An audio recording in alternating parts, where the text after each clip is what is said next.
अस्सलाम वालेकुम दोस्तों, एक अहम वाकया सऊदी अरब में तलाक का पेश आया है, जो कि अहम इसलिए है कि उसके अंदर जो स्टोरी है वो सिर्फ अरबों की नहीं बल्कि हम अजमियों की, और हाल ही नहीं बल्कि माजी के साथ भी जुड़ी हुई है।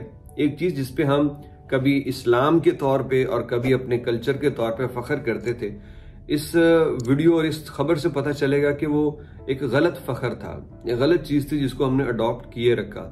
और आज माँ बाप के लिए खास तौर पे कि अपने बच्चों की पसंद, उनकी मर्जी शादी से पहले कितनी जरूरी है, कितनी ज्यादा अहम है, ये इस पे भी हम बात करेंगे। और मियाँ बीवी का हम आहंग होना बहुत जरूरी है, इस पे हम बात करते हैं। आपको तफसील बताएं कि एक सऊदी नरेटर हैं जिन्होंने एक हालिया डाइवोर्स वाक़े की तफसीलात बताई, और उन्होंने कहा कि सुहाग रात की रात दोनों मियाँ बीवी सो रहे थे, तो तभी हुआ ये कि खातून ने चीखना शुरू कर दिया।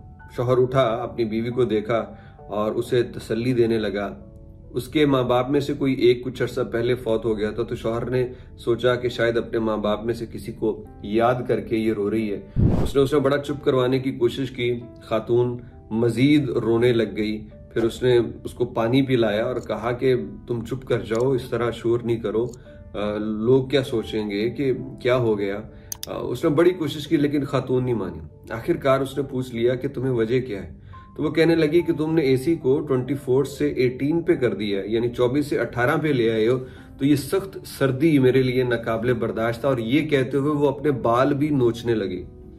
बंदा बड़ा हैरान कि क्या यार वाकई ये वजह। इसके बाद उसने दोबारा उससे कंफर्म किया, तो उसने कहा हाँ, ये जो सर्दी है ना, ये मुझे बेहोश कर रही है, इस सर्दी की वजह से मैं चीख रही हूँ। उसने बताया। उस बंदे ने उसी वक्त उस औरत को तलाक दे दी और कहा कि आज से तू मेरे लिए हराम है, मैं तेरे साथ गुजारा नहीं कर सकता। तू किस किस्म की साइकोलॉजिकल मतलब तेरे प्रॉब्लम्स हैं कि एक एसी जो तू मुझे कह सकती थी उस पर तूने ये काम कर दिया।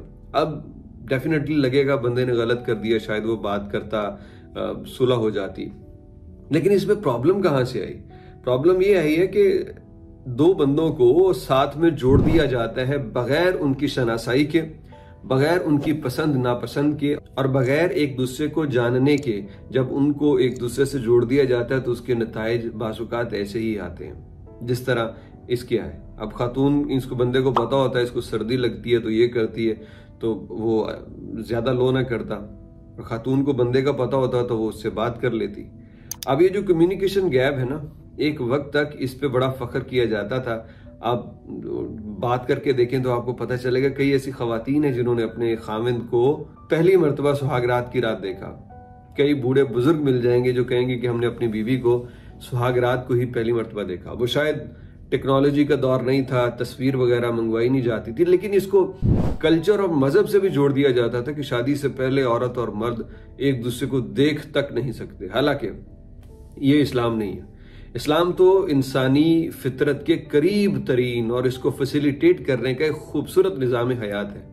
अपने बच्चों से उनकी पसंद पूछिए, अपने बच्चों से उनकी जिंदगी के तरीक़ाकार पूछिए। अब जाके अरबों ने भी जो चीज़ अडॉप्ट की है ना, वो बड़ी शानदार है। वो इस तरह है कि ये पहले तो जो लड़का लड़की होते हैं उनको करीब करते हैं, घर के अंदर वो बैठ के एक दूसरे से बात करते हैं। फिर निकाह हो जाने के बाद रुखसती से भी पहले उनको मौका देते हैं कि वो कहीं खाने पे चले जाएं, कहीं एक दूसरे के साथ वक्त गुजारें। क्यों? क्योंकि वो एक दूसरे को जान लें निकाह हो जाने के बाद। और फिर अगर कोई मसला मसाइल है तो वो रुखसती से पहले ही वो सामने आ जाए। तो ये जो अमल है ना, इस अमल के करने से घर बस जाते हैं और लड़का लड़की एक दूसरे को जान लेते हैं। तो आज भी बहुत से ऐसे मामलात हैं कि माँ बाप जबरदस्ती मुसल्लत करते हैं अपनी औलाद पे, जिसके नताइज बाद में ठीक नहीं होते। शादी से पहले अरेंज हो या लव मैरिज हो, ये जरूरी है कि दोनों मियाँ और बीवी एक दूसरे को जान लें। हाँ, कुछ सूरतें ऐसी हो सकती हैं जब कोई बड़े ऐसे बैठे हों जो बच्ची को भी अच्छी तरह जानते हैं, बच्चे को भी, तो शायद निभा हो जाए। वरना बेहतर ये है कि लड़का लड़की दोनों एक दूसरे को अच्छे से जान लें या उनके बड़े, और फिर ही शादी की जाए। वरना यह भी हो सकता है कि एसी का टेम्परेचर जरा कम करने पे बात तलाक तक जा पहुंची।